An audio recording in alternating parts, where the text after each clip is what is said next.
Assalamualaikum class prep. Today we are going to solve our page number 2 workbook 4 जो आपको new मिली है उसका page number 2 आपने solve करना है. सो हेयर इज़ तोड़ के जोड़ लिखें. हमने तोड़ के जोड़ लिखने हैं. ये आप पहले भी कर चुके हैं, आपकी बुक 3 में आए थे. ठीक है, उम्मीद है कि आपको याद होंगे और अगर नहीं भी याद तो आप इसको दोबारा प्रैक्टिस कर लें. ठीक है. सांप, साबुन, ज़ईफ़, तालिबे इल्म, अमारत, फव्वारा. जब दो वाव आएंगे, कोई भी वर्ड जो है हमने आपको पहले भी बताया था 2 दफ़ा हर्फ आता है, तो उस हर्फ को हम 1 दफ़ा लिख के उस पर शद डालते हैं. शद का मतलब होता है कि ये हर्फ 2 दफ़ा बोला जाएगा और 2 दफ़ा पढ़ा जाएगा. शुतरमुर्ग, सोफ़ा, ज़ियाफ़त, ज़रीफ़, ऐनक, कला.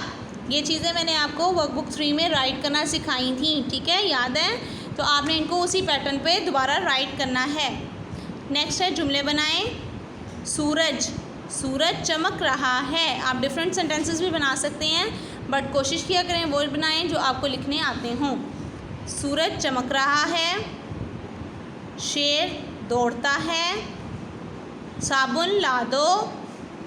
तोता बोल रहा है. ज़रूफ़ साफ़ हैं. ज़रूफ़ साफ़ बर्तनों को कहते हैं. ज़रूफ़ साफ़ हैं. ये मेरी ऐनक है. ये गुब्बारा लाल है.